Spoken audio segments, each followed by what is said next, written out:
প্রথম দাবি, প্রধানমন্ত্রী শেখ হাসিনাকে ছাত্র নাগরিক হত্যার দায় নিয়ে জাতির কাছে প্রকাশ্য ক্ষমা চাইতে হবে। দ্বিতীয় দাবি, আইন শৃঙ্খলা রক্ষাকারী বাহিনী ও দলীয় ক্যাডার এবং সন্ত্রাসী কর্তৃক ছাত্র নাগরিক হত্যার দায় নিয়ে স্বরাষ্ট্রমন্ত্রী আসাদুজ্জামান খান কামাল, সড়ক পরিবহন ও সেতু মন্ত্রী ওবায়দুল কাদের, শিক্ষামন্ত্রী মহিবুল হাসান চৌধুরী নয়ফেল, আইনমন্ত্রী আনিসুল হককে মন্ত্রী পরিষদ থেকে পদত্যাগ করতে হবে। ইন্টারনেট শাটডাউন করে দেশে ডিজিটাল ক্র্যাকডাউন করায় তথ্য প্রতিমন্ত্রী জুনায়েদ আহমেদ পলককে পদত্যাগ করতে হবে। আন্তর্জাতিক মিডিয়ায় শহীদ শিক্ষার্থী এবং আন্দোলনরত শিক্ষার্থীদেরকে ড্রাগ অ্যাডিক্ট বলে কুরুচিপূর্ণ ও মিথ্যা বক্তব্য দিয়ে এবং আন্দোলনকে ভিন্ন খাতে প্রবাহিত করার চেষ্টা করায় তথ্য প্রতিমন্ত্রী মোহাম্মদ এ আরাফাতকে পদত্যাগ করতে হবে। ঢাকা দাবি নাম্বার 3, ঢাকা সহ যত জায়গায় ছাত্র নাগরিক শহীদ হয়েছে সেখানকার ডিআইজি, পুলিশ কমিশনার ও পুলিশ সুপারদের চাকরি থেকে বরখাস্ত করতে হবে।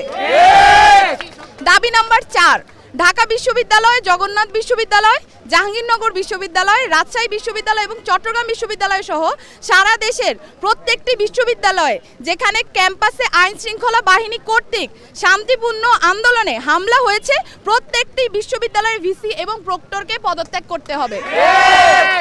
দাবি নাম্বার 5, যে পুলিশ, বিজিবি, র্যাব ও সেনা সদস্যরা শিক্ষার্থীদের ওপর গুলি করেছে, ছাত্রলীগ, যুবলীগ সহ যে সকল সন্ত্রাসীরা শিক্ষার্থীদের ওপর নৃশংস হামলা পরিচালনা করেছে এবং যে সকল নির্বাহী ম্যাজিস্ট্রেট, পুলিশ ও সেনা কর্মকর্তাদেরকে নিরস্ত্র ছাত্র নাগরিকদের ওপর গুলি করার নির্দেশ দিয়েছে তাদেরকে আটক করে হত্যা মামলা দায়ের করতে হবে ও দ্রুততম সময়ের মধ্যে গ্রেফতার করতে হবে।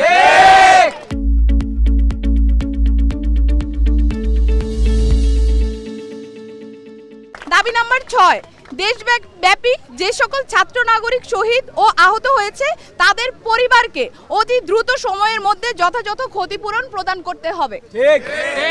7, দাবি নাম্বার 7, ঢাকা বিশ্ববিদ্যালয়, জগন্নাথ বিশ্ববিদ্যালয়, জাহাঙ্গীরনগর বিশ্ববিদ্যালয়, রাজশাহী বিশ্ববিদ্যালয় এবং চট্টগ্রাম বিশ্ববিদ্যালয় সহ সারা দেশের প্রত্যেকটি বিশ্ববিদ্যালয় এবং শিক্ষা প্রতিষ্ঠানে ছাত্রলীগ নামক সন্ত্রাসী সংগঠন সহ সকল লেজুর ভিত্তিক ছাত্র রাজনীতি নিষিদ্ধ করে দ্রুততম সময়ের মধ্যে নিয়মতান্ত্রিকভাবে ছাত্র সংসদ কার্যকর করতে হবে।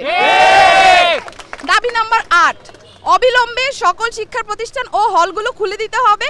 কারফিউ তুলে নিয়ে সারা দেশের সমস্ত ক্যাম্পাসে মোতায়েনকৃত পুলিশ, র্যাব, বিজিবি, সোয়াট এবং আর্মি তুলে নিতে হবে। দাবি নাম্বার 9, বৈষম্য বিরোধী ছাত্র আন্দোলনের সাথে সম্পৃক্ত শিক্ষার্থীদের একাডেমিক ও প্রশাসনিক কোনো ধরনের হয়রানি করা হবে না এই মর্মে অঙ্গীকার করতে হবে। ইতিমধ্যে গণগ্রেফতার ও পুলিশি হয়রানির শিকার সমন্বয়ক বৃন্দ ও ছাত্র নাগরিকদের অবিলম্বে মুক্তি দিতে হবে ও সকল মামলা প্রত্যাহার করতে হবে।